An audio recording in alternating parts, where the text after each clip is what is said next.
Or actually, I don't want to Alright, I'm here. reveal the What's rest up? of oh, hey, yo. Okay, so we saw your stream earlier with Rem where you guys were talking about the poly system, and there was just a few errors made, so we just wanted to go over and clear those up with you. That was our purpose here. Sure. Okay, cool. So, I guess we can go one at a time. So, first of all, we actually have a new graph, so that one is a bit dated. So, Avi can just DM that to you right now. Okay. But Yeah, sure, the criticisms that we're going to make are still like the things you said would still be not valid under the old graph too, but we're just sending you the most recent one. Okay, so Hold on, give me 1 minute to absorb the graph. Hold on. Sure.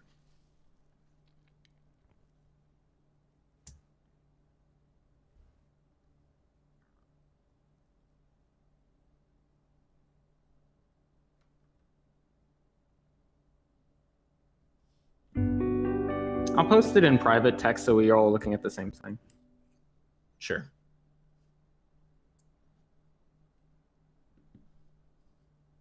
We'll just give him time to assess it.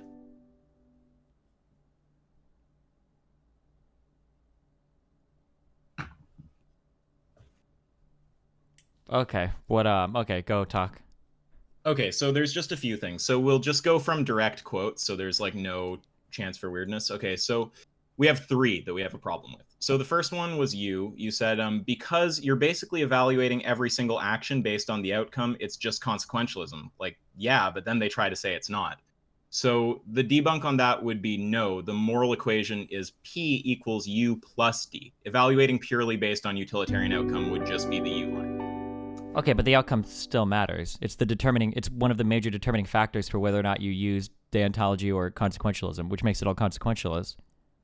Well, no, because you're not determining, like if you look at the definition of consequentialism I sent you, for example.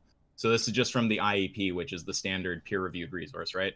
So according to consequentialism, correct moral conduct is determined solely by a cost-benefit analysis of the action's consequences.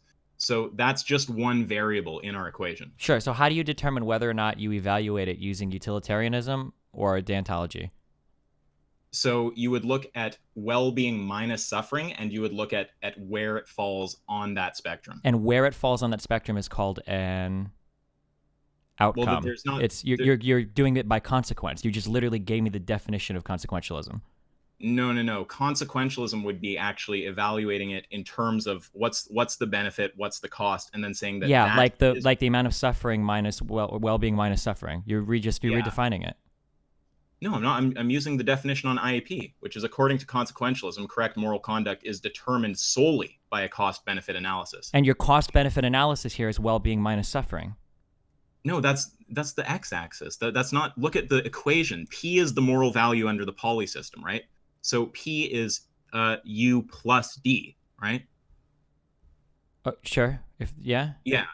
Consequentialism would just be the U line. So it would just say, okay, if the consequences in terms of well-being and suffering, that's on the x-axis, right? If it comes out to positive, then this is good on consequentialism. If it comes out to negative, then this is bad on consequentialism. That's why the consequentialism line is just a clear line, just moving upward through the graph as the amount of well-being. I don't think we're ever going to agree on this. This sounds like a lot of linguistic trickery to eventually get around the fact that you're evaluating the moral goodness or badness of an action based on the outcome, where the outcome is defined as well-being minus suffering.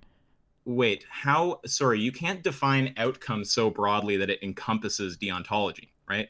If you do that, then you're just going to say deontologists are consequentialists, which is actually a Sam Harris move. And which is something that people can argue, but we're not going to go down that route. But basically, so what you've chosen to value is well-being, and you've developed a system to maximize No, that's wait. If you don't value well-being, wait, what do you mean? What are you valuing then?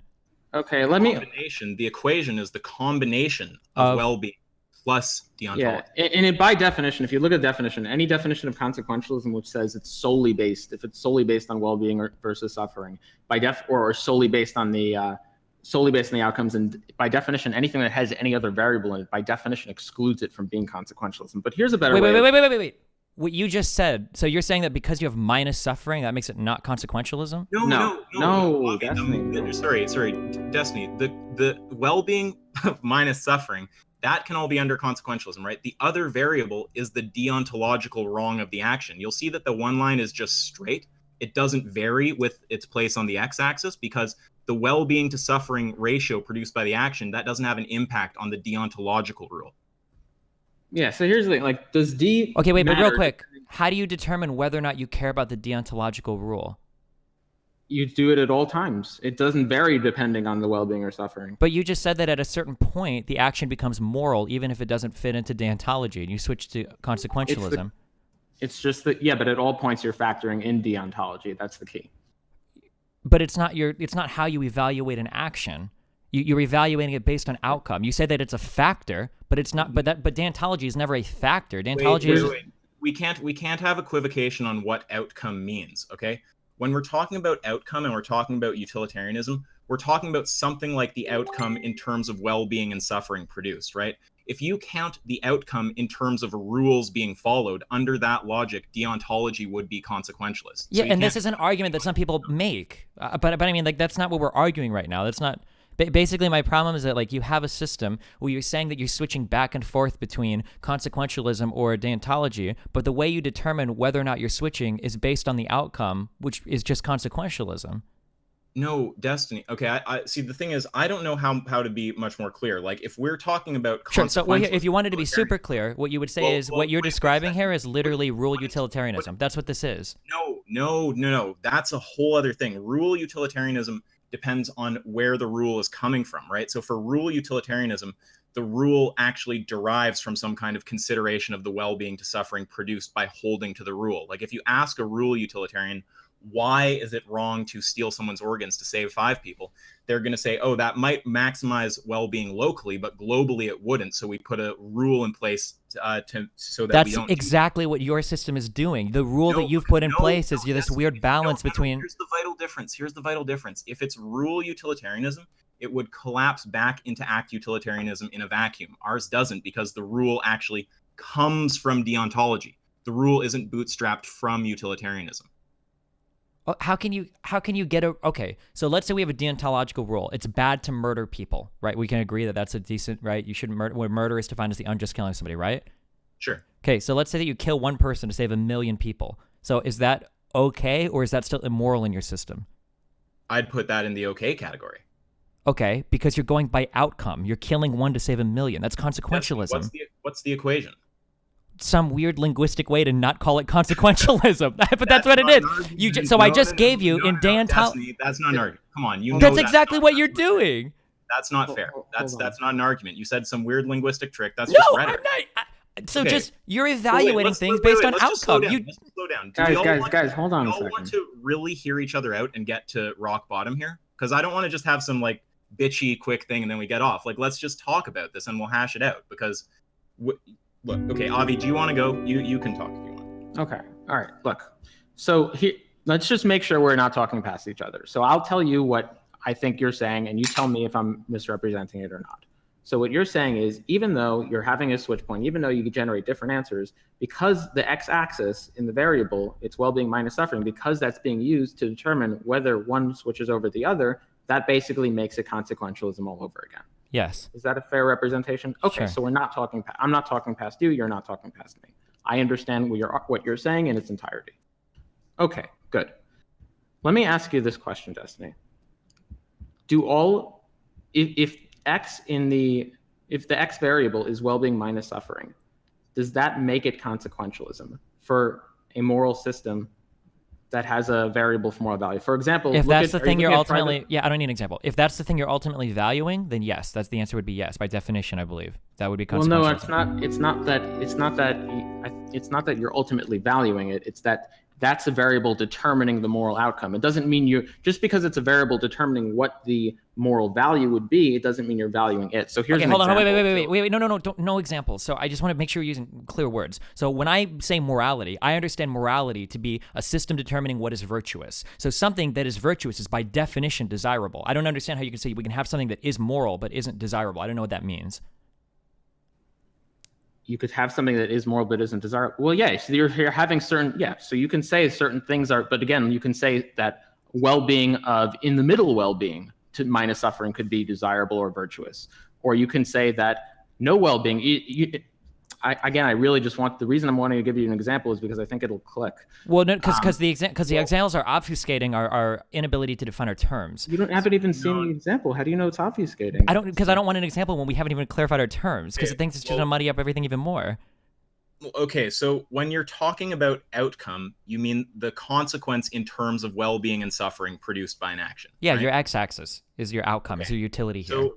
So if you look at the U line, can you see that the height of the U line varies linearly with respect to the x-axis? The height, so the y value of the U line. Yes, the moral value of an action under utilitarianism is going to be roughly equivalent to the amount of well-being produced in net. Okay. So just ignore the other two lines and you'd have a graph for utilitarianism, right? Okay. And you understand on deontology, if you're saying some action is just ultimately wrong on deontology, that the wrongness of that action would not vary with respect to the consequences. It would just be stable across the board. This thing is just wrong, right? Correct. Okay, and you see the D line is like that, right? Yeah. Okay, so the U line is utilitarianism, the D line is deontology, and the P line is our system, Destiny. It's the P equals U plus D. So that it's just not the same thing. It's a poly system. It's not just but U. The problem is that your D line, how can you even draw this D line on this graph? It wouldn't make sense to place it here, because so you have your x-axis is your utility. We've written well-being minus, but its x-axis is utility. That's essentially what this is, right? Where our utility is defined as the overall well-being of sentient beings or whatever, right? Well-being. To deontology, if you were to actually graph it on this, would actually be a scatter point. It wouldn't even be a stepladder function. It would be a non-contiguous point of points on this thing. So for instance, like we might have a rule under deontology that like lying is wrong, that murder is wrong. These would go all over the place on this graph. Like the fact that you've just drawn it as a straight line here is like very strange to me, because there are things in deontology that would probably produce bad utility and things that would produce good utility, but for some reason it's just drawn in a straight line here. It doesn't make any sense. Yeah, I saw Avi pipe up there. Yeah, we're not saying that deontologists, this is trying to gauge the moral value of what a deontologic system would say about murder for all points for which murder would produce different outcomes. The point of drawing it a straight line, we're not saying that there are different deontology things that would produce. We're not measuring different outcomes that deontology would produce. We're just saying, here's a deontology system. What would deontology say about murder? It would say it's bad. Okay, sure. Okay, so again, I'm just trying to be clear on the term. So you're saying you don't care, or you're not measuring what outcomes it would produce, but your x-axis is literally outcomes. And the D line does not vary with respect to the outcome. Yeah, exactly. But analyzed via utility, the D line would vary. Different deontological actions absolutely produce different amounts of well-being. Wait. Yes, but Destiny. Okay, so if you have a given, so utility, the U line, utilitarianism, that's going to vary with respect to the x-axis. So if you add in other variables, you're still going to get ultimately a line that varies with respect to the x-axis. Exactly, but the thing is... Wait, no, this is the vital point. But the other variables in the equation might not vary with respect to the position on the x-axis. Sure, but how do you ultimately determine what it gives you the most moral value of an action? P equals U plus D. Can you give that to me in words? Yeah, so the value of a given action under the polyaxiomatic system is the utilitarian value plus the deontological value. So you're measuring the utility. What you just said there, U plus D is utility. No, so P equals utility. It is utilitarian. That's what you just gave me. Like, no, that's just you're measuring value. Your value is being measured in well-being. Well-being is a type of utility. Valuing an action based on its utility is utilitarianism. No, the value is not Destiny. The value is the y-axis. Okay, what you're calling utility, the well-being minus suffering, that's the x-axis, right? And this was another error that you made that we're going to get around to, where here I'll quote you actually. This is an issue with what you said. You said, okay, let me just find it. Sorry, just give me 2 seconds. Here, Avi, you can talk while I find this quote. It'll just take me a second. Okay, never mind. I've already found it. Okay, so you're saying the blue line is the well-being produced by deontology. The red line is the well-being produced by consequentialism. Now, if that were true, you would be right. That is not true. Okay, so the blue line represents moral value produced by deontology, not well-being produced by deontology. And the red line represents moral value produced by utilitarianism. So there's an equivocation there, which is what's making you make this error. You think the y-axis, the value quantification, is always in terms of well-being, and it's not. Okay. Yeah. Well, no, we're not trying to get a gotcha. We just like. No, like, it's just like at the end of every Destiny. question I can possibly give you, like whether you call it P equals U plus D, or whether you call it maximizing well-being, or whether you call it maximizing moral value, like the answer is always going to be the same. That you're going to try to give me the thing that produces the most amount of well-being. Destiny, do you which think is the this definition. is consequentialist? Look at private text. Do you think this graph is going to be consequentialist because the x-axis has well-being minus suffering in it? Are you talking about what you've already sent me? Or are you sending something different? In private text, or I can send it to you in DM too. Or no, wait, I've already got it. In private text, he just posted a second graph. Oh wait, what is? Oh, hold on. I should just DM it to him. Nope, I see it. Okay, hold on. Okay. Private text, open. Yeah, I'm just curious. Would you look at this and say that because in the x-axis, well-being minus suffering produced by a given action, it is determining how much moral value it has, that this is consequentialist? I'm just curious. Well, if you're Like, that's a bit of a gotcha. I mean, I'm sorry for the gotcha, but it's like this is the fundamental error here.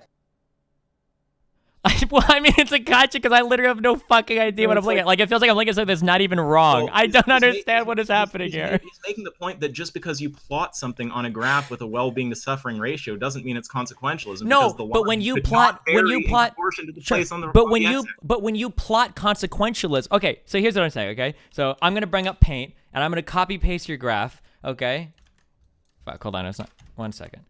Okay, if I draw another line. And then I call, wait, fuck. Yeah, do it, please. I have a, it's hold on, just 1 second, 1 second.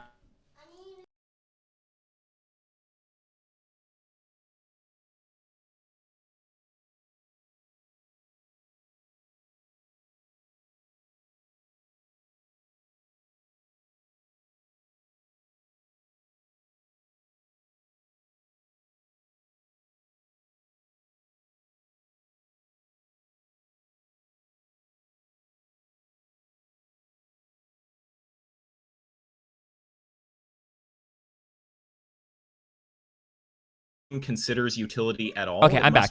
So basically, my problem with this graph is that it seems like maybe I'm misunderstanding this, but if I were to draw like utilitarianism here, and I were to draw this, and then you were to say, well, what's more moral? Well, utilitarianism here is more moral, but here deontology is more moral. It seems like you're determining the morality or whatever based on the well-being or suffering produced, which is no, it's destiny. It's what the morality, the P, is U plus D. And it's just U that is this linear product of the place on the x-axis. So look, here's a question for you. Do you think that any system that has any concern for maximizing utility is going to be utilitarian by default? Yes. Okay, so that's your issue right there. Just because there's a consideration for utility doesn't mean the whole thing is utilitarian. There can be other values which aren't measured in terms of well-being. Like what? Like what's an example? Say that you have a system that just says murder is wrong. Okay. Okay. Do you think that would you call that a utilitarian system? No, that what you just gave me was a deontological definition. Okay, and then if you create some area within that system, you say, okay, and I'm adding a separate axiom that for beings of category X, murder is wrong unless there's a certain amount of well-being produced. It's like, okay, so there is that's consequentialism. Yeah. No, it's really not, Destiny. It's there being a consequentialist axiom in the system. So that doesn't make no. Okay. Deontology would say that by your logic, any value pluralist system that considers utility would be utilitarian. That's not right. Okay, I would have to, I guess, read or see something. I've never heard of this in my entire life. Like anything that considers utility as determining whether or not an action is moral or immoral, I thought by definition was consequentialism. If it's the sole thing, then yes, but it's not the sole thing here. So like if you look at the definition that I copied you from IEP, right? I mean, Copy pasting the definitions isn't helping any part of the argument. Like, well, I thought you were the one talking about we need to be on the same terms, right? So for when you're talking about consequentialism, according to consequentialism, correct moral conduct is determined solely by a cost-benefit analysis, right? yes. Yes. So if moral conduct is not determined solely by a cost-benefit analysis, is it consequentialism? If it's determined partially by a cost-benefit analysis, it's not it is partially consequentialism. That's why it's polyaxiomatic. Okay. Yeah, like, again, it's not an attempt to get a gotcha. Like, really don't care. I just want to be clear on this, right? Because the error you're making is you seem to be thinking that if there is a consideration for utility, the system as a whole is utilitarian. But no, like, also, we're equivocating a bit on consequentialism and utility. Well, the problem is, like, you have no real deontological rules if utility can override them at any point in time. It can't override them at any point in but time. it can. If it produces more well-being than the deontological system, then it will override them. So your deontology is meaningless. At those points in time where the well-being produced by the action is sufficient. That's not at any point in time. So it sounds like you're valuing the well-being more than the moral determination of a particular action. Yes? Not always. In certain situations. When in there's situations where the utility exceeds the not doing so. Yes, but the not doing so isn't zero. Yeah. Yeah, I mean, look, here's I've wrote it out in formal equation. I mean, consequentialism would just be y equals x on this graph. Deontology would be a constant value. Let's just call it minus 1,000, and p would just be y equals x minus 1,000 by definition, because we're doing u plus d, and d would be minus 1,000, just for example. So by definition, y equals x minus 1,000 is not equal to y equals x. How do we quantify deontology as negative 1,000 in a graph? That's a completely different topic. We can talk about that. But I just want, before we go on to that, sure, I understand that. How do you quantify deontology? What does that mean? Well, if you had a deontological rule that murder is wrong and someone gets murdered, you'd say the rule is violated. Okay, but how do we graph that on a utility graph?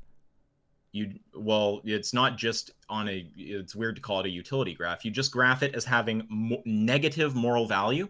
And if you look, we didn't specify the value, right? So we didn't specify how negative it is. We just gave an arbitrary number, said minus 1,000.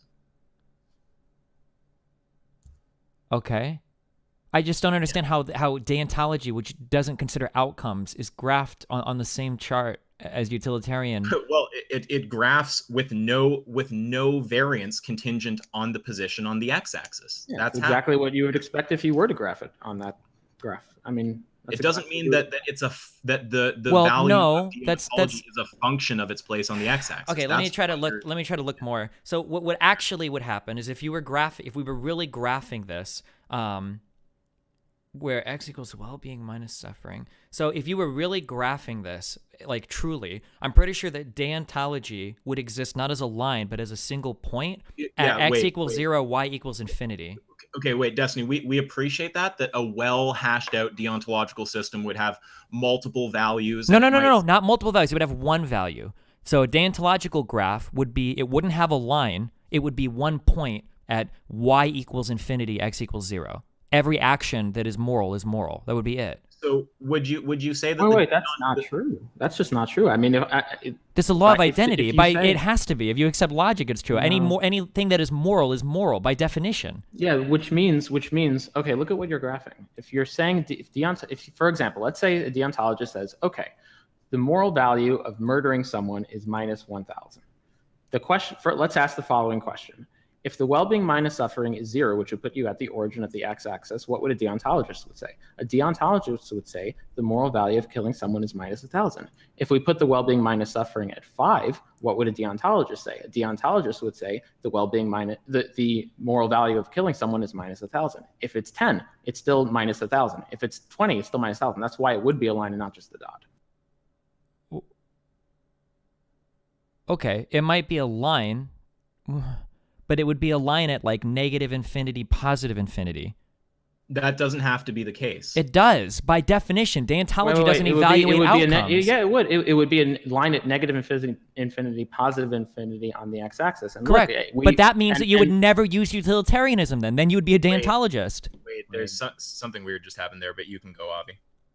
Yeah, so again, deontology, yeah, I agree. It would be from x equals negative infinity to y equals negative infinity. D would be a line, and the line would always be at minus. Avi, you're misunderstanding him. He thinks that if you're doing a deontology line, it has to be at negative infinity on the y-axis. And positive is that infinity. What you're saying? Yes, negative infinity and positive infinity at the y-axis.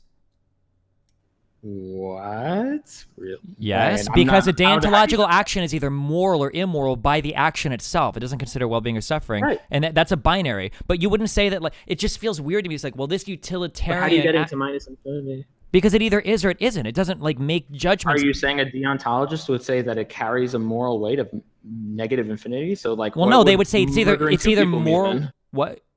It would either moral or immoral.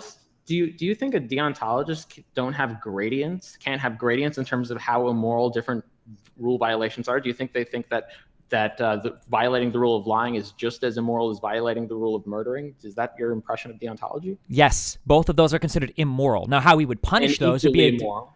Sure, they're both equally immoral, but you're trying to okay. Oh God, it hurts. You're trying to say that because two actions are equally immoral, that both of them are entitled to the same punishment? That's absolutely not true. No, that's not but what yes, that is exactly what you just tried to say. Just because two actions are immoral doesn't mean that they necessarily have the same punishment or carry the same like moral gravity or moral weight. But yes, a deontologist wouldn't say like, well, this isn't quite as immoral as you have actions, and they are either moral or immoral. They're not shades of. Okay. So then we can look up. We can look into see if that's true. Maybe if you're right, then fine. We can call it something else other than deontology. That's fine. I don't really care about the labels in these things. All I care about is the concepts that I'm trying to convey. So what I would just say is that there is a certain action, let's call it murder, and I'm saying that it has a negative value of a certain constant. And there could be other actions of a certain value, and they could have different constants. Now, whether that is subsumable under different framings of deontology, we can look into that. That's something worthy of looking into that. That's fine. And I will look into that. What I don't understand is why not just use rule utilitarianism? It literally does everything you want to do here without this weird stuff going on. Yeah, so the problem... Yeah, Isaac will tell you the problem with the rule. Well, I've been talking the whole time. It just collapses into act utilitarianism. The rule has to be bootstrapped from outside, or else it collapses in a vacuum. Yeah, but we don't do morality in a vacuum. That's fine. Well, I don't think that's fine. I'm not okay with that. You don't live in a vacuum. None of us live in a vacuum. Yeah, wait, but you're asking me why would I, like I'm telling you my issue is okay. That issue is absurd. Like. Well, no. I mean, if you're talking about rule utilitarianism, for example, like, I mean, you don't even have to go to a pure vacuum. Like a rule utilitarian, someone who's going to say, oh, okay, the wrongness of harvesting the organs, that derives from the kind of global negative impact on well-being that would happen if we normalize that. So if you can point to a specific instance where it doesn't contribute to this overall negativity, like it happens in secrecy or something like this, the rule utilitarian is going to have to collapse back to act utilitarianism and say, oh, okay, well, I guess it's fine, right? That's fine. That's okay. Yeah, but the thing is, if someone's not okay with that, then they would say, I want to bootstrap the rule. Then it sounds like what you want to be as a deontologist then. But you're uncomfortable with the bullets you have to bite with deontology. That's exactly what it is. So an intelligent rule utilitarian would say, I understand that if people do this secretly, it would be bad. But then what you would say is, well, we should design a society around the idea where this type of stuff can't be, not caught. That was a lot of dumb ways. What I want to know is what the mathematical error with this argument is. The mathematical error is trying to graph deontology next to utilitarianism or consequentialism. It just doesn't make any sense. Like a deontologist or somebody that values deontology is never going to look at a consequence to determine the moral outcome of an action. They're not comparable at all. Yeah, but with that line, okay, let's drop the word deontology if the word deontology is going to be some huge baggage. Just call it D. I mean, it's baggage because by definition, deontologists value. All right, it's fine. It's fine. We'll drop it and call it. We'll just drop the D. Okay, cool. Then we just have utilitarianism. That was my whole point. Well, hold on. No, wait. There's another entity there called D. Let's get rid of if you want to. Okay, well, what is say that D? D looks like shit, whatever that is. All right, That's some so- shit that yeah, has very so low D- moral value, all no right. matter how much well-being it produces. Why would I ever Yeah, choose yep, D? Exactly. Yeah. So D's would be a constant. That's what constants look like in a graph. It would be a constant, and the constant would have a negative value. So you can call it -2, -3, -1,000. It doesn't matter. Okay, well, whatever it is, The it looks like concept it's I'm trying to always get across is immoral, matter. so Yeah. fuck that shit. Yeah, that's what a constant means. So P would just be U plus D, where D is the constant. Now, if U is Y equals X, D is the constant, let's call it K, P would be Y equals X plus K. And or in this case, if it's -1,000, it would be Y equals X minus 1,000. Now, to say that these two things are equivalent, you would have to say Y equals X is equivalent to Y equals X minus 1,000. That makes no sense. I guess I'm just not aware of what goes in a graph that has consistent negative moral value. I don't know what that means. It would be a constant. It would be a. You can just say it's the irreducible property you're asserting. I mean, it's just an axiom, just like anything else. An axiom that has an assignment of a constantly perpetual negative moral value at any level of well-being or suffering? At any level of well-being or suffering, yes, absolutely. So is it like raping cats, except in some cases where you could rape cats and cure cancer? Is that where No, that's the where D- the U goes beneath the D? I don't understand. So, like, you understand how there could be a situation where, for example, you rape some girl and it turns out that this maximizes well-being? Okay. Yeah, so if you have that kind of axiom there, you can say, no, that's still not good. Hey, you could do the same thing with rural utilitarianism, where you could say, hey, we can't craft a rule where you can rape everybody in society because that leads to more negative outcomes than positive outcomes. Wait, you can, but then that'll collapse back into act utilitarianism if you talk about a context where there's no reason to hold the rule. If you say, okay, nobody finds out about it, so it doesn't. Yeah, but what? So do you think like the whole philosophy of government is dumb because if everybody was like a rational person, we would only need like one totalitarian dictator who would enact the will of every single living human anyway? Like this doesn't make sense to say that. How did you? That seems like, what is this leap? I don't even know what you're talking about. Okay, so right the there. leap is, if I were to discuss theories of government, you would say, well, discussing theories of government is stupid because every rational person would eventually reduce to the same decision anyway. Therefore, it's entirely pointless. That's like saying, so like when we're talking about like rural utilitarianism, rural utilitarians try to craft rules that maximize some sort of utility in society. And they go, well, if we delete society, then they turn into act utility. Of course, because a rural utilitarian by definition is considering society. Like that kind of reductionism is irrelevant. Okay, and what if you want to be someone who's still concerned in the situation where there's not a downstream effect for society? Wait, what'd you say? What if you want to be someone who is still concerned even if there's no downstream effect for society? Then go worship Kant or be a moral realist. You have no place in a discussion about rural utilitarianism or consequentialist ethics.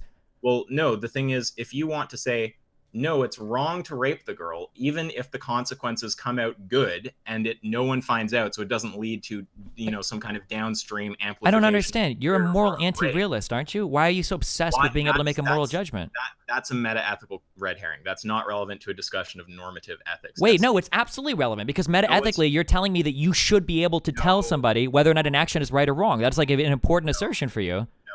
No, that's a meta-ethical question. Talking about realism is a whole different thing. The question on the table right now is the Pauli system completely internally coherent? And the answer is yes. P is U plus D. It's just a mathematical equation. And depending on how you define variables, anything can be internally consistent, of course. I'm not questioning the validity of your graph. I'm questioning the soundness of it because I think this D thing is totally a ridiculous premise. Okay, but I mean, internally valid, of course. The notion that murder just carries, or rape just carries a negative weight to it? Yes. Okay, guys. So, well, wait. What I'm curious is, we're jumping on a no. Wait. couple- So here's the question. Here's the killer question. I'm really curious. Why do you care about being able to make this normative assertion that murder or rape is wrong? Why is it so important to you? It doesn't matter. The why-ness isn't relevant to the system and whether it's coherent, right? That's No. I'm asking you can because ask you're the same question designing. about you. I don't care. I don't make normative claims. I don't give a fuck. So I'm asking. We're not making normative claims with respect to objective morality either. Hold on. No. Your whole y-axis is a normative claim. Yeah, your y-axis is a normative claim. So I'm asking. It doesn't have to be an objective normative claim. No one's talking about some ultimate Darth Dawkins objective moral claim. Well, it's just I'm wondering why you're so obsessed with being able to make a normative statement about the moral value of an action. No, Destiny, come on. That is a red herring. You're now going to, why do we care about making such a statement? That's not relevant to whether the It's system absolutely relevant because you're trying to design a Destiny, system because do you think that the coherence of the system depends on why we want to make it?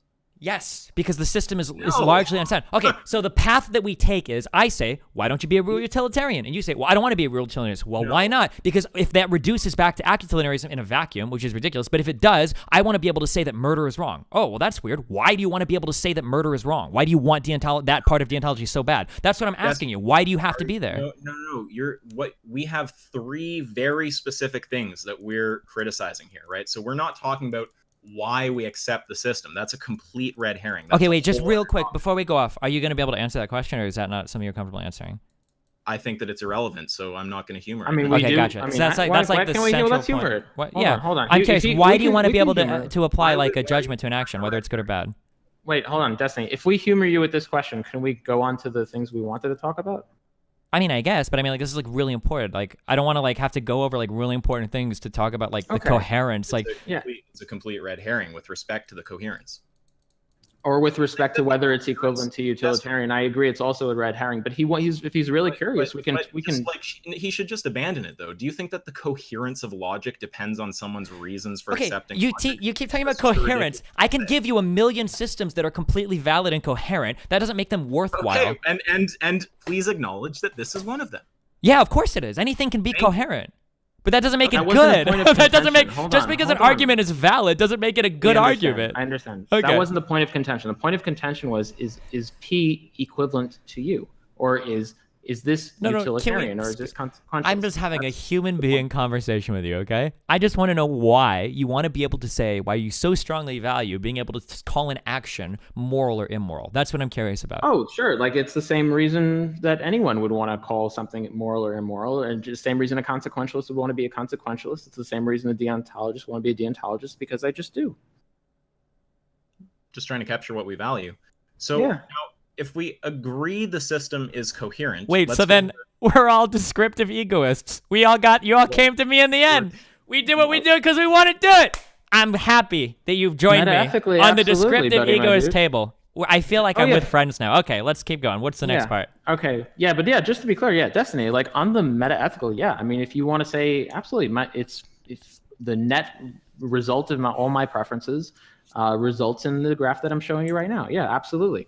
I would make a category separation between putting preferences in the normative theory versus like where the normative theory is stemming from. Wait, but why do you care about normative theory if you're a descriptive egoist?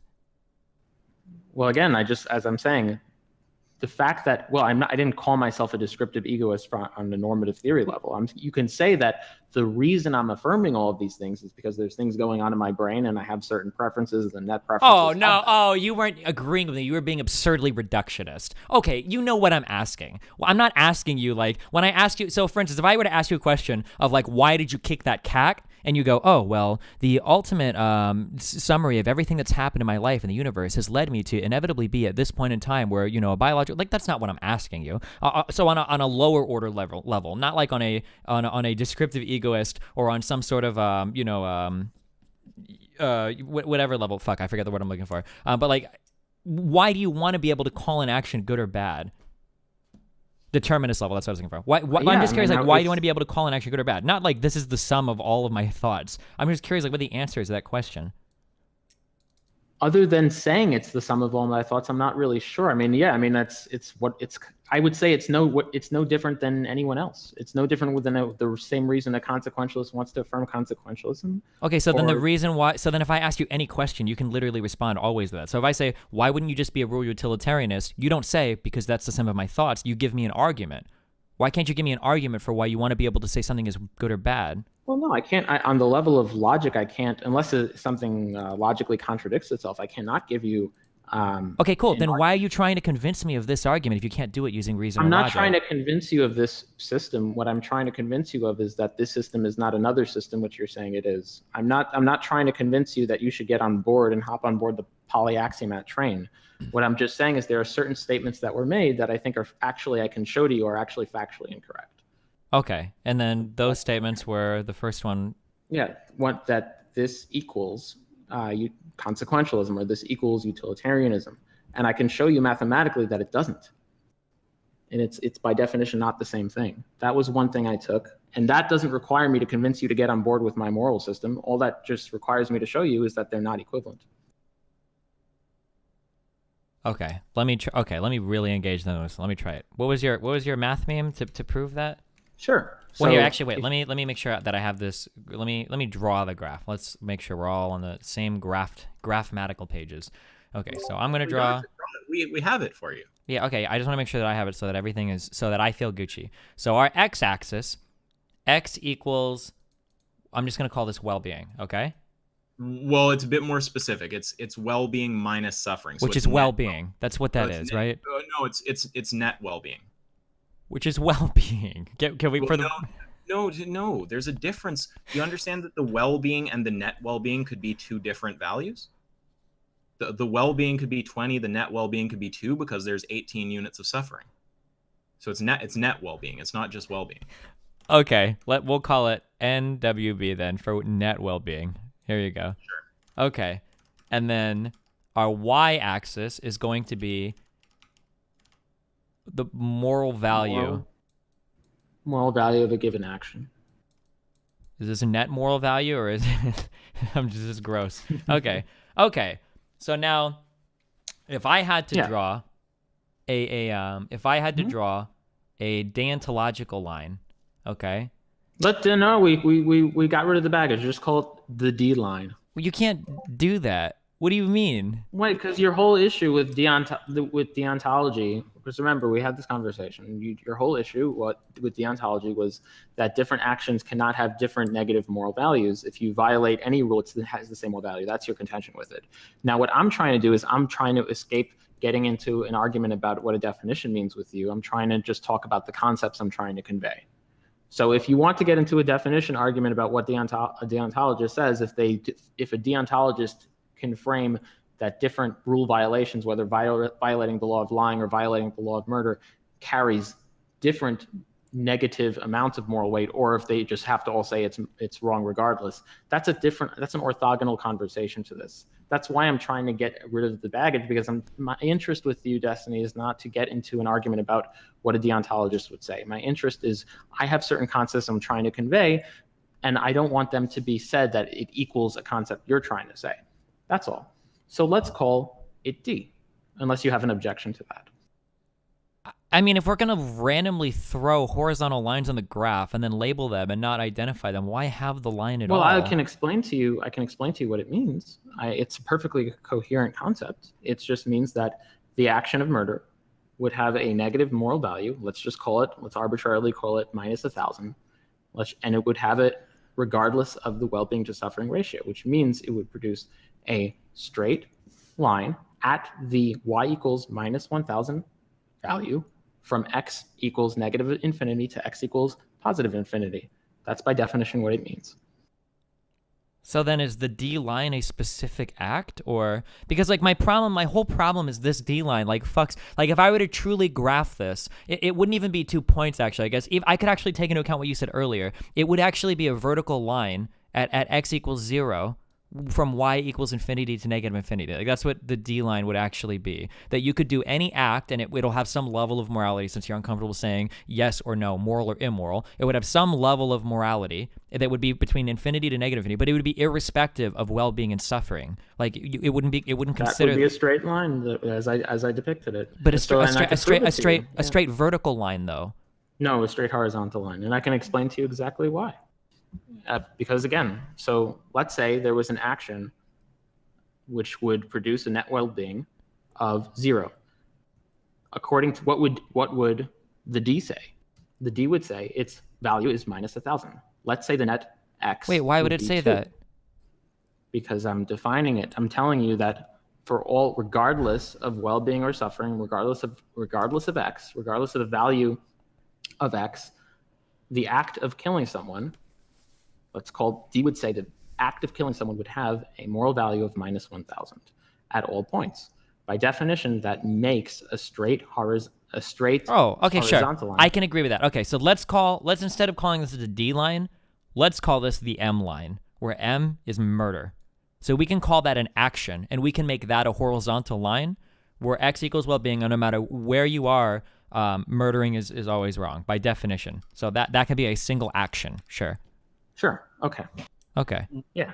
Well, Now, that's a slightly weird way to put it, right? Because It's way less weird than making deontology permanently a negative moral value thing. okay, well, the thing is, like, there's that. I think that is a weird debate to get into. So I'm with Avi on just avoiding the baggage. Like, I don't know that it's the case that a deontological theory has to say. Okay, you keep complaining. Wait, please, Destiny, come on.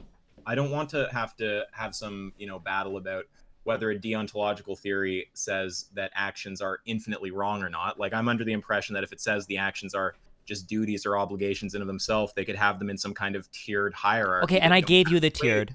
I gave you the tiered. Wait, That's not my argument. Okay. that have some kind of tiered hierarchy where the tiers aren't infinity. But just to avoid all that, we'll just call it the D line. That's totally fine. Now, the problem with he wants to call it the M line. Well, the problem is you're giving me a line that stands for deontology, and then you're crying about all the baggage that comes along with deontology. Like, this is ridiculous. Well, this whole graph, we'd be dealing with one action at a time. So you'd be looking at, like, any point on the line, you're talking about murder, and you're just talking about various murders that would have different kinds of consequences. Okay, I'm okay with that. If we want to graph, but that would mean we would graph a whole bunch of different horizontal lines. But I'm okay with that, sure. Yes, you just said the line represents one action. No. See, that's kind of the weirdness, right? Because the whole graph, at any point on the graph, you're talking about murder. So if you take, like, at 2 on the x-axis, how wrong is murder on deontology, or on the D line? It's still significantly wrong. How wrong is it on the U line? Well, if this murder produces a lot of well-being on utilitarianism, it's actually a good murder, right? So at any point in the graph, you're looking at murder, and the lines represent the moral value of murder on the different systems. Okay. I don't think that disagrees with anything that I said, that you would have to graph every single individual action then on this graph. It wouldn't just be the D line. You would have to graph all he's every saying, single action. Isaac, all I think Destiny's saying is that, okay, so if you want to say, let's say you want to say murder has a value of minus 1,000, then what about lying? What would the D line look for lying? And I agree, it would be less than that. It would be maybe -1 or -2 compared to or maybe even less. But the point is, like, yeah, different actions. And even if you look at this graph, Destiny, if you look at the asterisk, I mean, it says, I didn't put the asterisk in for the fine print, but if you look at the fine print, it says moral value can vary between different actions on deontology. And I know you disagree with this, but for example, a deontological system could say murder is worse than rape, whereas smiling is not wrong at all. Now, Sure. Now, I agree with what you just said, real quick. So I agree with what you just said. The moral. Okay, so I'll grant you that. Okay, so I would draw a vertical line from at x equals 0. I would draw a vertical line at x equals 0 from infinity to negative infinity for deontology. Now, when it says moral value can vary between actions on deontology, that's true, but that is irrespective of the x-axis. It doesn't change. The deontology does not. That would result in a horizontal line as a constant. No, it would be a vertical line, because it would be no. Well, no, it would be a horizontal line. It would have to be a horizontal line. If you analyze it all consequentially, I guess. Well, hold on. Now you're assuming your conclusion for what you're. No, so look. Sure. So if you were to draw a graph, no. You're the one making the assumptions. You're almost begging the question with the graph. Okay. Deontologists do not consider the well-being produced by an action. Right, that's why we wanted to get. Yeah. That's why what? I mean, that's why the D line does not move with respect to the position. Just because it doesn't move doesn't mean it's not graphed with respect to an X action. It means. Well, wait, if just graphing something with respect to an action means it's a function of that action. That's interesting. Wait, what do you mean? Wait, what? This is not. I don't know why we're having such a hard time with this. I mean, this is. If you look at it. Wait. What you just said was literally a function. What do you mean? Well, no, it doesn't mean that its position is actually like moving linearly with respect to where it is on the x-axis, right? It's not like if you were to get a. Wait, yes, it is moving with it. If you didn't want it to move with it, then you would draw a point instead of a line. The correct way to express it is that the correlation coefficient would be 0, which means it wouldn't have anything to do with it. Only if you have a straight horizontal line, the correlation coefficient from moral value and x equals well-being minus suffering would be equal to 0, which is exactly what deontology would hold.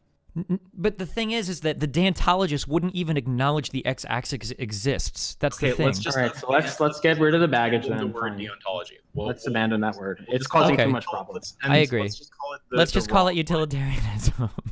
No, Okay, let's- because that's literally a logical error. Like, Let's be charitable, guys. Yeah. Okay. Yeah. So look. So let's say we'll even say M. Let's say M. Destiny like the word M, the letter M. So M. If I say M, and M means that regardless of the well-being or suffering, the moral value of murder is always minus 1,000. Then what that means is that at all points for net well-being, there would be a horizontal line with at y equals minus 1,000. And the reason for that is the correlation coefficient.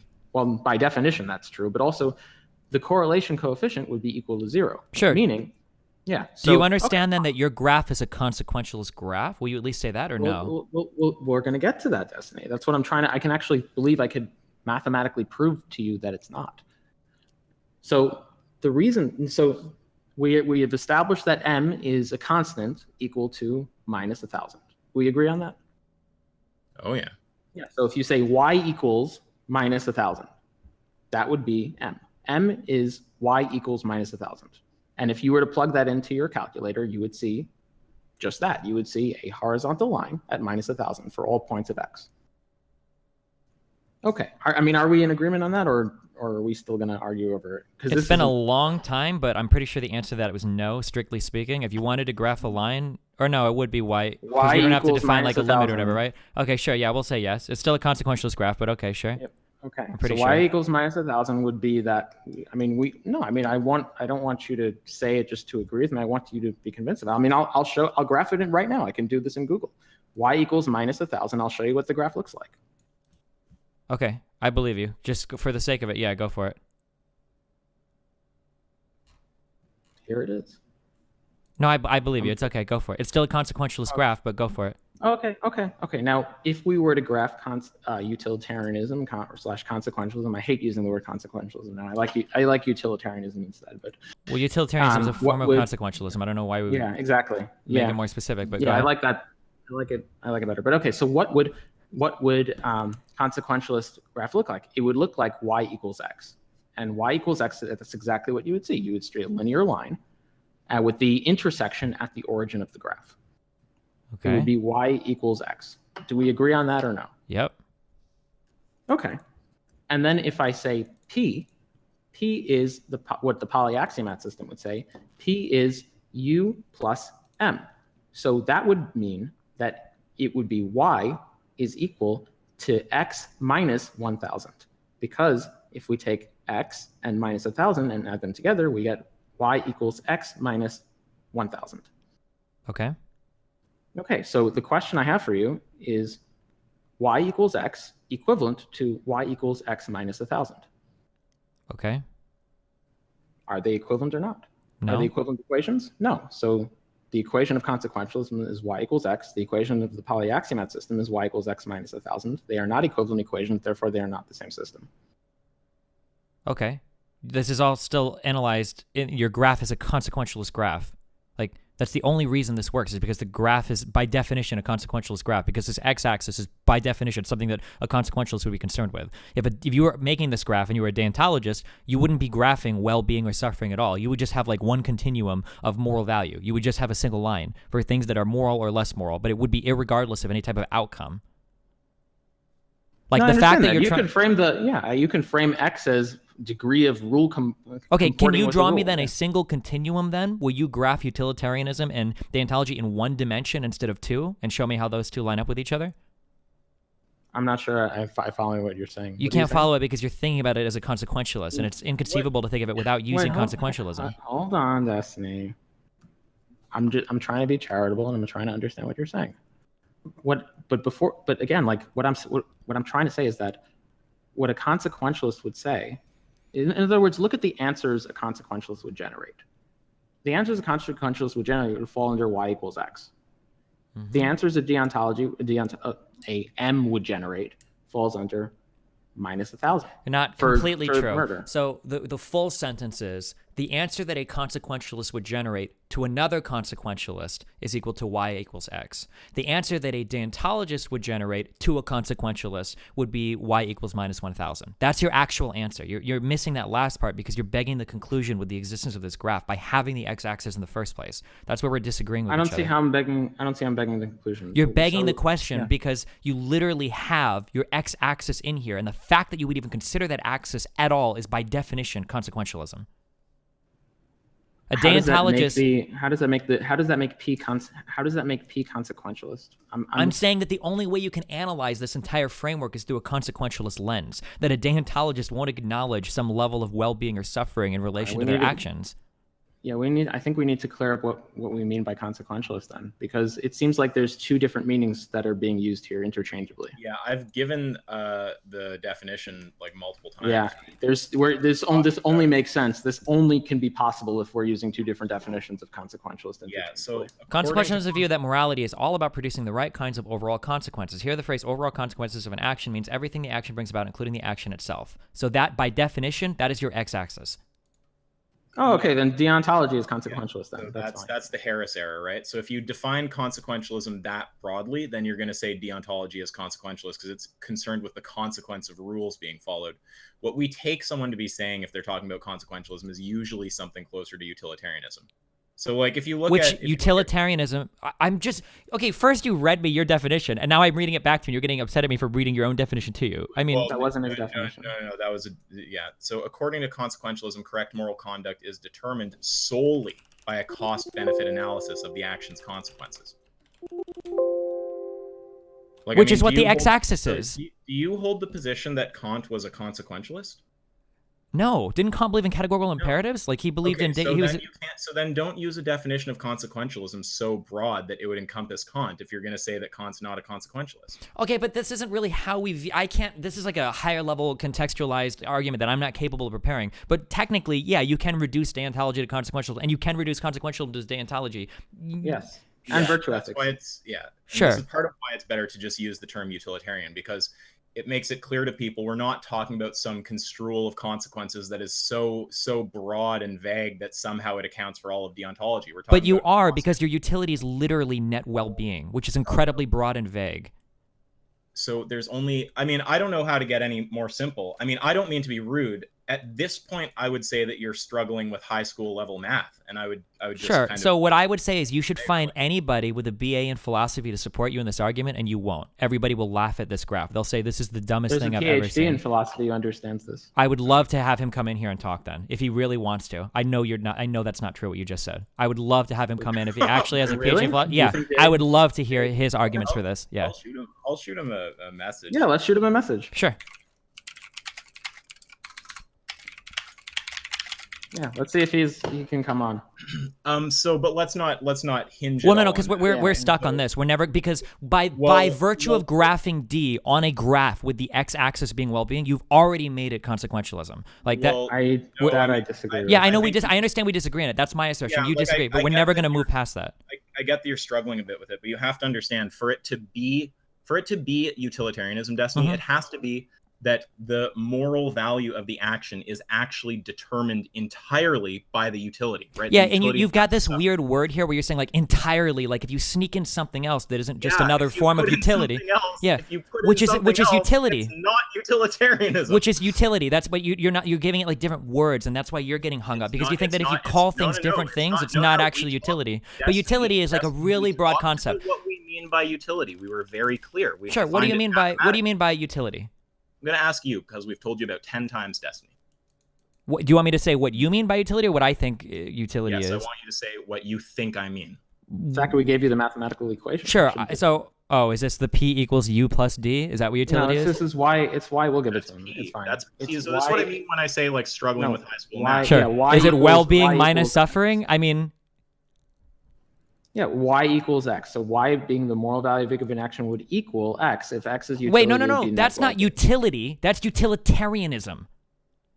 Do you not understand the difference between the two of those things? Wait, no. Hold on. I need to make sure that Avi understands his own graph. Why did you just say that y equals x is utility? That's not utility. That's utilitarianism, where x is utility and y is the moral value. Yep. Yeah, utilitarianism would say that the the x-axis is what you're calling utility, right? So to answer, it's the x-axis well-being minus suffering is what we're talking about, Destiny.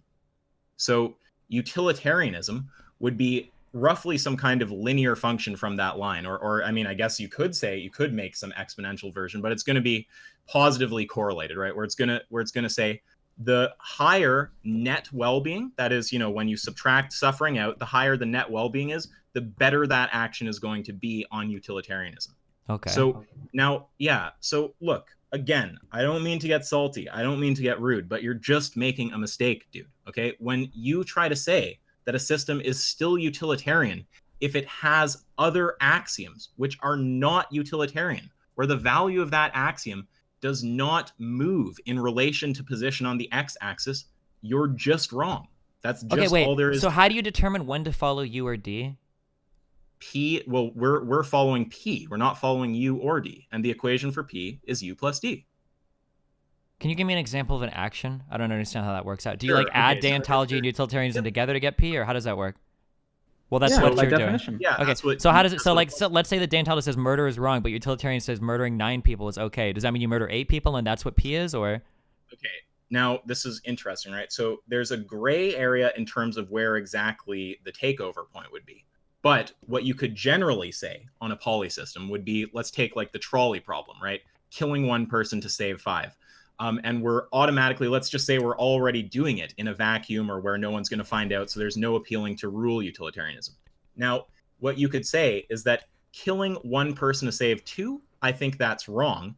But once it's killing 1 person to save 1 trillion, I'm going to say that's right. That's the kind of thing you can say on a poly system. That you okay, wait, so how do you determine whether 2 or 1 million is correct?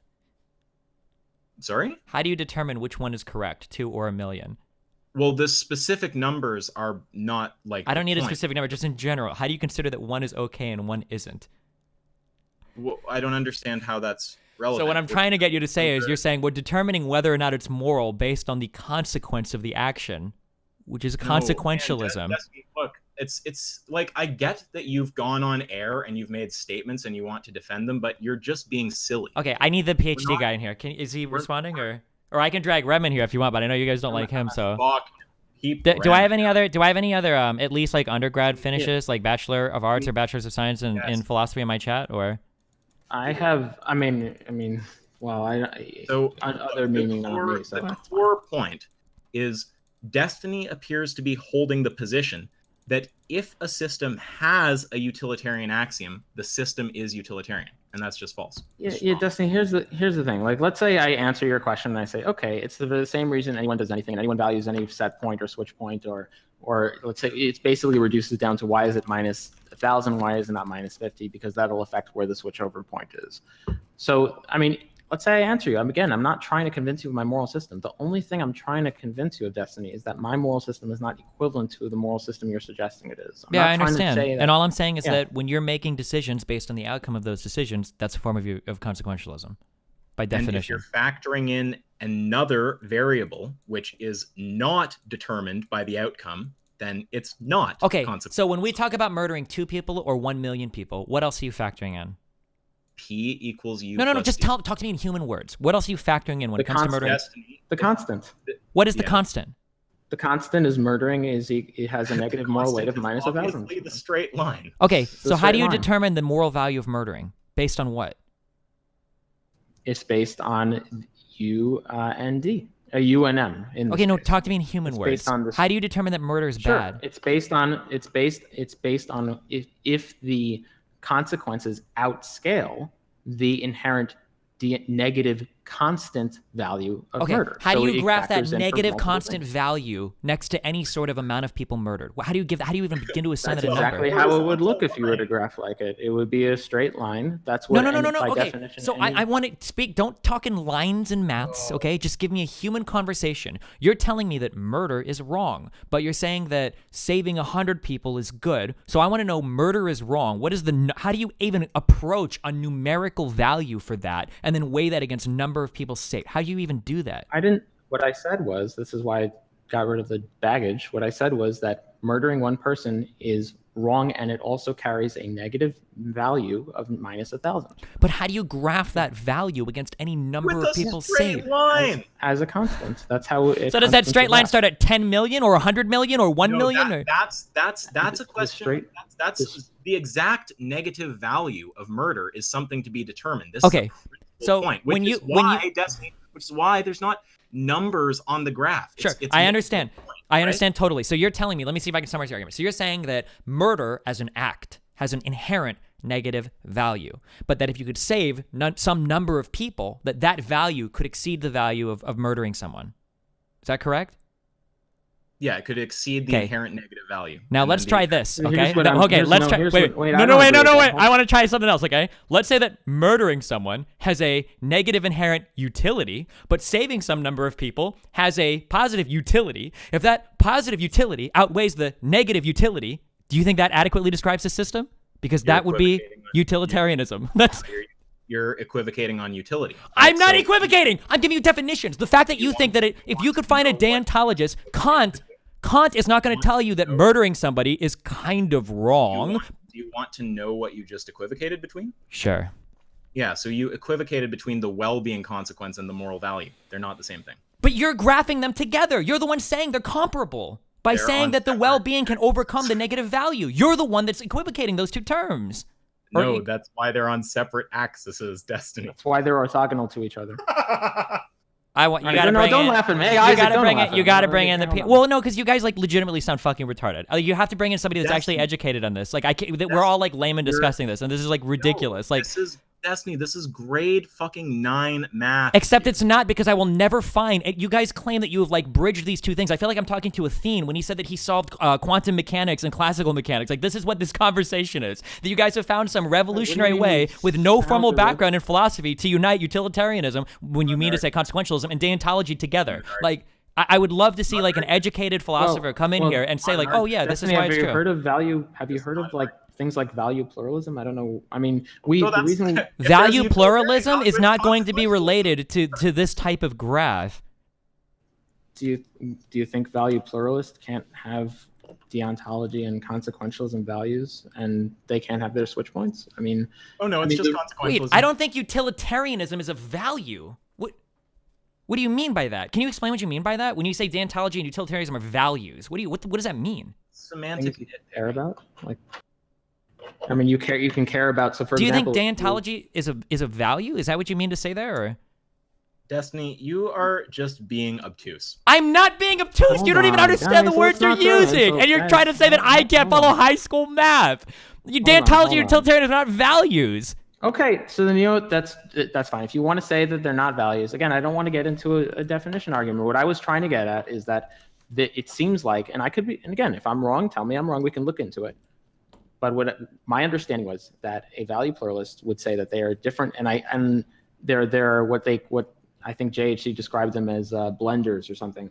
That they're people who merge or blend different axioms or different normative theories like deontology and consequentialism, and they can consider both of those things in their normative system.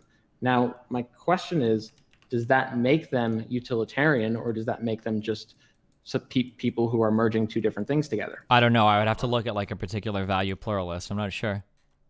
Yeah, because from what it seems, because I've never heard these value pluralists described as utilitarians. I haven't seen that in literature. But all I'm saying is there's a separate reason why I'm not using the word value pluralist, because I don't think it gets nitpicky. But there's a separate reason I don't think that gets at what I'm meaning at. So I'm just trying to get the concepts across and trying to get without the baggage of any of the verbiage, because the last thing I want is to get into a debate about what a definition, well, this definition means this and this kind. Like, I'm just, here are my concepts, and here's why I don't think it's equivalent to what you're saying it is. And here, the key thing I want to get across is, just because you are graphing something within the x-axis is what a utilitarian would want to maximize, that being on the x-axis, that doesn't make anything graphed in that x-axis also utilitarian. So, for example, a utilitarian would say, if we graph something along the x-axis where the x is what we want to maximize, such as net well-being, it would be y equals x by definition, because y would be the moral value and x would be the utility. So utilitarianism would just have a straight linear line. Now, if we graph something that has no bearing, that is no say in terms of what we care about certain consequences, such as net well-being, such as M, it would just be a straight horizontal line. It would just be a constant, because if it just says it's negative 1,000 in all cases of well-being, then that by definition entails a straight horizontal line. Now, the issue is, in order to say that P, if P is defined as U plus D, is equivalent to utilitarianism, what you'd have to say is that y equals x is the same exact equation as y equals x minus 1,000. That's my issue. And I don't see how that could be bridged. Sure. We should get an educated philosopher dude in here. I would love to have one come in.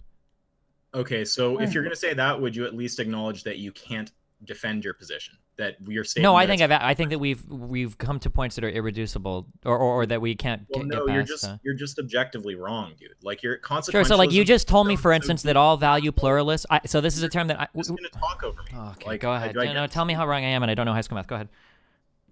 Well, the thing is, it's a jab, right? Because I know you know high school math, but you're being obtuse, and I think it's just because you made public statements about this, and now it looks silly because they're flawed for very obvious reasons, right? So the U line... Wait, hold on. Wait, do you have anything of value to say, or is it just jabs? Because I want to just read this paragraph if you don't have anything of value to say.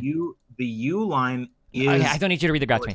Okay, so I'm just going to read this real quick, because I don't know a lot about value pluralism. I know that Rem is a value pluralist, but so I'm just reading this because you laughed. You said, oh, so all value pluralism must be... So there are different ways that value might be conceived, but the debate about pluralism should be able to cut across different sorts of moral theory. Traditionally, moral philosophers recognize three different ways of thinking about morality: the deontological way, the consequentialist way, and the virtue ethics way. Although there's debate about the cogency of these distinctions. I wonder what that means. The term value, as it appears in value pluralism, is neutral between these three theories. Deontologists think of morality as being fundamentally about moral principle. Thus, the question of whether a deontological theory is pluralist is a question about how many fundamental principles there are. The consequentialist, by contrast, tends to see value as being realized by goods in the world, such as friendship, knowledge, beauty, and so on. And the question of pluralism is a question about how many fundamental goods there are. Virtue ethicists focus on how agents should be, so are equated, blah, blah, blah. So it seems like a value pluralist could be consequentialist or a deontologist? Yeah, you could have someone who has plural values within a given system. Or you could have between.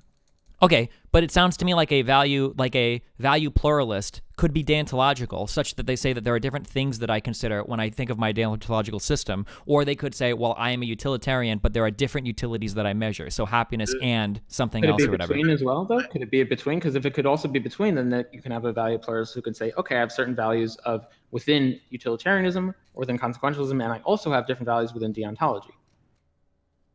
Yeah, because like this is just the core thing, is that the utilitarianism, that's going to be where the moral value of an action just changes purely in relation to the amount of well-being and suffering produced, right?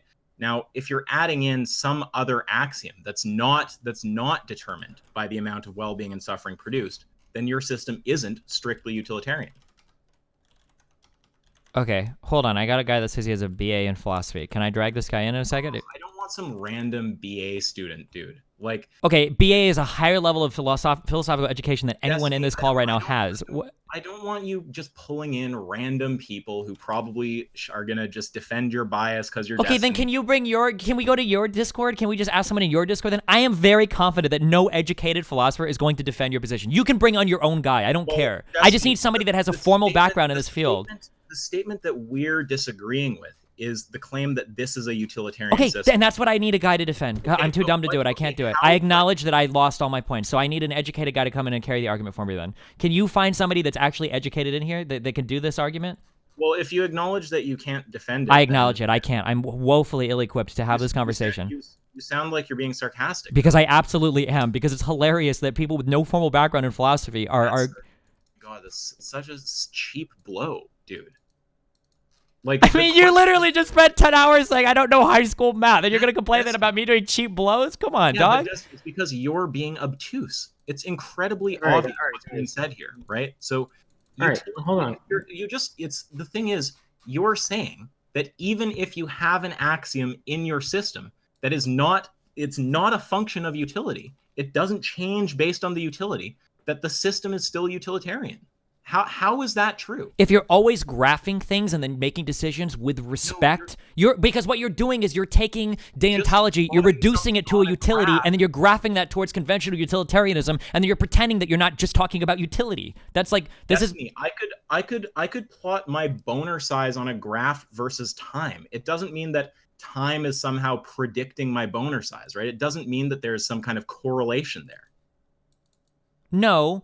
It would be like predicting your boner size on a graph with boner size and time, and then saying, like, do we agree that my boner exists in time, or do we think that it exists at, like, one point in space? And I go, well, you've already graphed it in relation to time, so of course, yeah, of course. And you're saying, well, no, I haven't really graphed it in relation to time. I just put a horizontal line there. Well, no, if you really wanted to do this, honestly, you would graph a single point on the y-axis. You wouldn't graph it in relation to the x-axis at all, because by graphing your boner in relation to the x-axis, you've already assumed that time is something that you're weighing. Okay, I think I can explain actually this. Okay, so let's say that we're taking measurements of someone's serum sodium level, and we're on the x-axis is time, and on the y-axis is the serum sodium level. And at all points, the serum sodium level is, let's say, 138. It's not that's a pretty typical level. So what you would get is you would get a horizontal line at y equals 138. Across all points time t. If you were to continuously measure the serum sodium level, and it would always measure as 138, that's exactly what you would get. You would get 138 at all points. You would not get a single dot at the y-axis. What you would get is you would get a bunch of dots. Connecting them would result in a straight line as a constant. Y equals 138 at all points time t within, or a time t for all points that you took the measurement. What does this have to do with anything? Well, the point is, this is basically, I don't understand why you're hung up on it if something doesn't vary. So if something doesn't vary based on the x variable, what you would get if it has a value and it doesn't vary based on the x variable, what that means is that it would just be a straight horizontal line. Okay. Is that something we disagree on? I probably agree with that, yeah. Right. So that's why m in this case would be a horizontal straight line, right? Because if someone says at all, regardless of the well-being, then it carries a negative weight, a negative moral weight of minus 1,000, then it would be y equals minus 1,000. But you're not saying regardless of the well-being. You're saying at all points of well-being. Yeah, regardless of... No. Those are two different statements. Regardless of the well-being would just be a vertical line at x equals 0. If the well-being is constant, those are two different statements. Wait. So you're saying that regardless of the well, could you just explain the difference to me between saying if one statement would say there's a moral value of minus 1,000 for murdering someone, regardless of the well-being produced by that action, versus there's a moral value of minus 1,000. There's a moral value of minus 1,000 for killing someone at all points of different well-being. Because I'm going to translate that back into the serum sodium analogy and see if that makes sense. So, for example, someone would say, I don't think we're ever going to agree on this. I think it would just make more sense to get an educated person in here. Okay. All I would say is that, look, I don't think I've taken any cheap shots at you, Destiny. No, I love you, Abby. And I love you too, Isaac. I love both of you very much. Okay. Yeah, no, I don't have a problem with you, Destiny. I got a bit annoyed, but that's okay. Find an educated tutor and then bring him in, and we can do this again. If you ever want to sit up, you can even grab someone from your own Discord. Okay, I would love to hear it. Okay. Okay, but sure. The closing thing here, just so we don't next time have some trouble. Let's just be clear on at least what each other are saying. So your position is that even if a system considers some variable that does not change as a function of well-being to suffering produced, that system is still utilitarian if it considers well-being at all. Yes, if it considers well-being in determining the value of an action, yes. Okay, so if it even if it considers something else as well, that thing would be reduced to utility. Yes. Okay, we would obviously not hold that position. So I think, yeah, I mean, I think then I think it's just coming to us having different definitions or using, like, this is the last thing I wanted to get into, because, like, I think this is just boiling down to us using the word utilitarian to mean different things. I mean, do we agree? Does that seem like what's happening here? kind of, but I would argue that my definition is correct and your definition is incorrect, right? That would be Okay, all right. I'm not. Like, and then you again, would if- argue if- that your definition is correct and my definition No, is no, incorrect, no. right? I wouldn't. No. See, that's the thing, Destiny. I wouldn't. If you can show me that that's actually the correct definition, I would say, fine, that's the correct definition. Then I'll use a different word to describe my concept because I care about the concepts I'm trying to convey. I don't care about. Okay, well, like, so I mean, yeah. my question is that we can agree that there is some negative utility produced by killing a lot of people, right? In Sure. general? And then you And- can tell me that there's a negative value associated with murder, right? Sure. So how do you compare the negative value of killing somebody with murder versus the value of murdering a lot of people, of a lot of people being killed? How do you compare those two without making them the same thing? Yeah. So you can say, does that assertion that murdering someone has an inherent negative value, does it vary at all, or does it depend on all based on the utility? So is there a variance? So what I'm asking is determine the moral value of an action. You've got like A equals B minus C or something, right? But B minus C can never be compared to one another, where we say that B is utility and C is the deontological value. How can you possibly compare B and C without reducing them to like terms in order to make them comparable to one another? Well, none of the values, none of the numbers, none of the letters here are utility. We're not. Okay, wait. What do you call then? Utility is not actually in the equation. It's utilitarianism, and utilitarianism would just be the value of something that would vary based on the utility. Yes. So so utility is baked in here. When you're comparing utilitarianism, when you're comparing the moral value of a utilitarian action, you are necessarily talking about utility. And to compare that to the value of a deontological action, which is by definition impossible, the only way to do that is to make that deontological action reducible to some form of utility that can be compared to the utility that a utilitarian talks about. See, I think that's a big point of disagreement. Sure, Yeah, but you say disagreement, but you've graphed them the same on your graph. You've made them comparable on your graph. No, so if I were to graph them the same, they would vary equally based on I would actually be showing the M line varying. No. equally. I'm So not saying they're the same. I'm saying that they're the same units that you have made. Yeah, the yeah, deontological yep, value of an action a similar unit as the values that you're using for utilitarianism. Those units. A utilitarianist would call those. Hold on, Destiny. So why do they have to be? I mean, the units that I'm adding up are just moral value. The units I'm adding are moral value. There's a certain moral value that you would affirm a certain moral value at a certain point on the x-axis, and D would affirm a certain moral value on this x-axis. So they are the same units. The units are moral value. Well, no, the units are also well-being minus suffering, net well-being. No, it's the x-axis. No, that's the x-axis. Okay, so you're telling me that on a graph, Y are units and X aren't units? What is X then, if they're not units? Well, no, I'm not saying X is not units. Okay, you just said X is not units. I'm sorry, that's what it sounded like. I misunderstood you. Okay, so let me repeat this again. We agree that Y are units, right? Yeah, Yes? moral value. We agree that X are units, which is utility, right? Sure. Okay, so utilitarian is determining the moral value of their action based on their utility units. And you're trying to take a deontological concept like murder is wrong, and you're trying to weigh that against the utility of a utilitarianist. So what I'm asking is, okay, how do you compare the moral value then of a deontological action against I'm subsuming I'm adding the units of the y-axis for these different systems. So a deontologist would say the moral value of murdering, regardless of whether or at all points of the x-axis, not in M, let's just call it M, would say at all points of the x-axis at M would say the moral value is minus 1,000. A U would say, so let's just say, for example, let's just say you're at 0.5. So x equals 5. So at x equals 5, what a U would say is that the moral value is equal to 5. What an M would say is that the moral value is equal to minus 1,000. What I'm adding together is 5, and I'm adding that to minus 1,000, where 5 has the units of moral value, and minus 1,000 has the units of moral value. Okay, but you keep saying that D doesn't consider X, and that's why it's a constant, right? D does not vary based on X. Okay, but D doesn't even consider X. But when you add D and U together, you are assigning D an X value.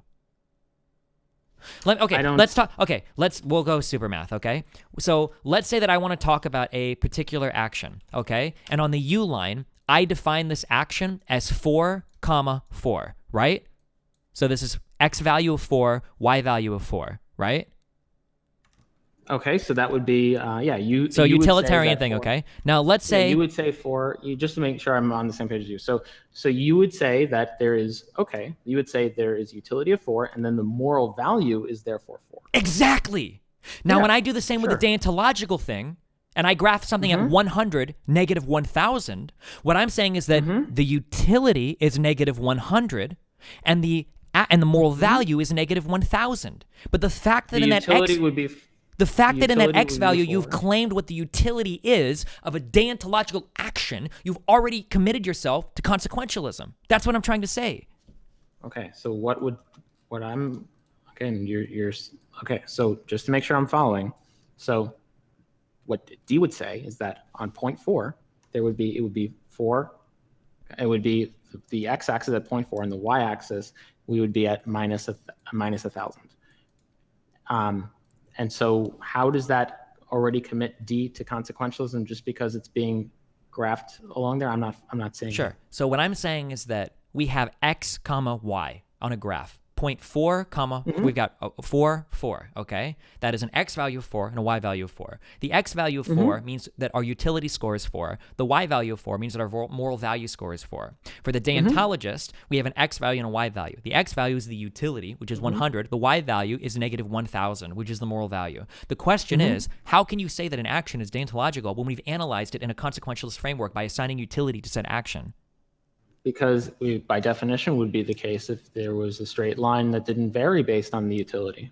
That's exactly what we would expect. And not again, like, not to be rude. If I want to be rude, I'd say so. But it would be the same thing as like with the dick size, saying like, well, I mean, if you graph the dick size on an x-axis of time, you must be saying that time somehow predicts dick size. It's like, well, no, it's just No, you okay, can hold just on. I don't think this analogy works at all. What I don't understand is how you can take a value, because at this coordinate, 100, negative 1,000, I don't understand how you can take a value that is deontological and then move it to some sort of utilitarian framework. Do you agree that that's been done or no? What do you mean by move it to a utilitarian framework? When you take a deontological value like murder is wrong and you assign a utility to it so that you can compare it to a utilitarianist way of looking at the world, do you disagree that you've done that, or? think you mean by assign a utility to it? By I'm a giving little confused. so we have a variable x, which we've defined as utility, and you're giving a value to that. You've assigned a value to the utility based on the moral whatever of the thing, on the morality of the action, not the moral value, which is the y-axis. But like you've taken something like murder is wrong, and you've assigned an x value to that. Yeah, so what that would just mean is that, okay, so in a case where murder produces a utility of 4, or murder produces a utility of 1,000, or murder produces any amount of utility, this is what this is what an M or a D or whatever would say is the moral value for that. That's all it's saying. But a deontologist wouldn't recognize that x at all. That's the Let's thing. just call it an M then. That's fine. but that's then we get rid of the whole point of this Because discussion. no. Okay, let's call it M, where M is murder. How does a deontologist take M and equate it to a utility? The point of the discussion doesn't hinge on the D line being deontology. The point of the discussion is, well, there's 3. We're currently hung up on the first one, but the first claim is that this system is consequentialist. And whether it's consequentialist or not doesn't hinge on whether the other axiom is deontology. It just hinges on whether there is another axiom.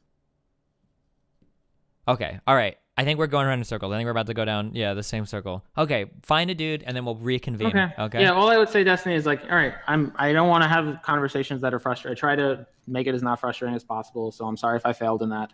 I don't take cheap shots at you. I've tried to understand everything you're saying to the most charitable way I could.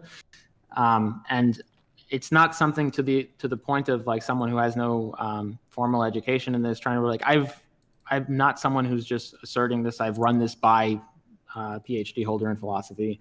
I've had a PhD holder in philosophy observe me arguing this and saying, quote, I think Avi makes sense. So it's not like I'm just, Dunning-Krugering it around. It's just, I have run this by people who are formally educated to the PhD level. So we can pick this up if you insist on having the conversation with him. But all I can say is that I think overall, you and Isaac, I think you two probably should be more charitable toward each other. Okay. I know, and I know it's like I know it's. No, it's fine. No, I'm cool. Destiny. Oh no, I'm just laughing because it's all fun for me. Okay, I don't take anything personally. Okay, so I understand the memes get hard or whatever, but I still like you guys. It's okay. I don't hate anybody. Find the dude and we'll do it. Okay. I would love to come in and listen to this guy if I can read my asshole on this. Okay. Okay. Well, we'll give Destiny the final word, but all that I want to say here is with respect to calling this system consequentialist.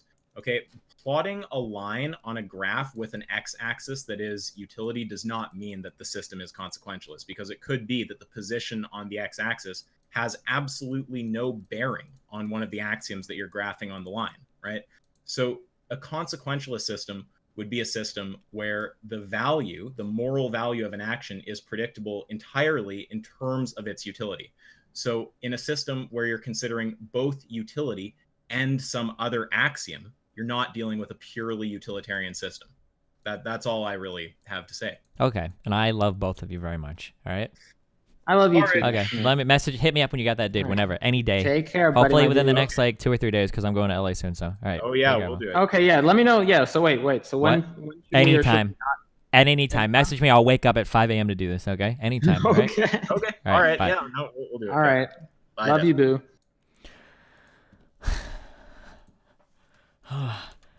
I'm just curious before I say anything. I'm just purely curious. Oh, it's like 3-1. Can you recap the discussion? No. Well, sure. Okay, so here's basically my contention with their system or whatever. So what they do is, so here are 2 forms of thinking, okay? People who are utilitarianists judge things based on the outcome, while people who are deontologists evaluate things based on the action. So a deontologist will say, hey, murdering people is wrong, okay? And a utilitarian will say, hey, a deontologist will say, murdering people is wrong because the act of murder is wrong. A consequentialist or utilitarian will say, murdering people is wrong because it produces a bad outcome related to some value that I care about, say utility, right? It can be well-being, suffering, happiness, right? So a common challenge to both of these people, someone will say to the consequentialist, they'll say, well, what if I can murder, someone will say, well, sure. Someone will say to the consequentialist, I've got a person in a hospital. I can kill them and save 4 people with their organs. Why shouldn't I do it? And the consequentialists go, oh, fuck, I'm fucked. Oh, shit. And then the deontologists will go, murder is always wrong. Fucking idiot. That's why you're a fucking moron. And then someone will turn to the deontologist and go, hey, well, guess what? We can murder one person and save 5 million people. We can kill one guy and he's got like the fucking blood to like cure an amazing disease, and we can save 100 million people. And the deontologist will be like, oh shit, well, murder is wrong. And the guy's like, well, looks like you're the fucking moron. Nah, dipshit. So then both people will go back and forth. They'll make more complicated systems to explain away both of these things. There are different forms of deontology that will make exceptions for certain things. There are different forms of utilitarianism that will craft rules to avoid these blah, blah, blah, blah, blah, blah, blah, right? Now, so obviously, there are pros and cons to both of these positions. What Isaac and Avi have tried to do is they've tried to model utilitarianism and deontology where they can say, well, look, we've made the ultimate model where we can just pick between one or the other at any point in time, and we'll just pick the best one that works for our given point in time. That's essentially what they're saying. We're going to pick the best one at any point in time, the one that has the highest moral value. Well, the problem is, for you to pick the best one, you have to pick it with respect to some value. That means that really you're taking some value, which we can call utility, and you're trying to maximize it. That just makes you a utilitarian. That's all this really is. We're just trying to find a more complicated way to say. Now they're saying, well, no. I'm not just valuing utility, Destiny. I'm actually valuing utility plotted against the moral value of an action. And it's like, okay, well, how do you compare the moral value of an action to utility? Well, look at it on the graph. Okay, so on your graph, you've plotted moral value down here, and then you compare it to the utilitarian way of looking at things up here. But what you've done is you've taken the moral value of an action and you've reduced it to some number that could be compared to the utility of a utilitarian. So you've essentially reduced it to utility. That's essentially what you've done. The utility of murder is negative 1,000, and the utility of murdering one person to save 1 million people is 10,000. So that's a pro action. That's good. Now you can switch to utilitarianism. But you never actually switched to utilitarianism. You were using it all along. That's essentially my argument, right?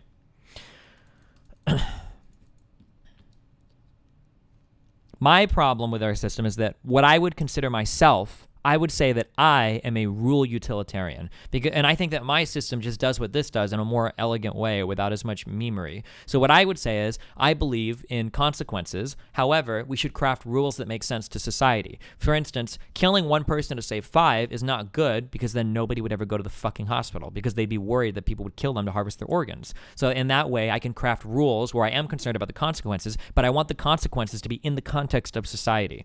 So yeah, but Isaac's problem with that is, well, if you reduce that and get rid of society, then it just turns into normal utilitarianism. It's like, well, yeah, sure, I guess. But the whole point of rule utilitarianism is that the rule is crafted for the society. If you get rid of the society, of course you get rid of the rule. Why do you care about being able to make any sort of absolute normative statement? I'm not concerned with that. But yeah, okay. Fuck. Have commercials. Fuck all of you, by the way. And subscribe to me with Twitch Prime if you got it.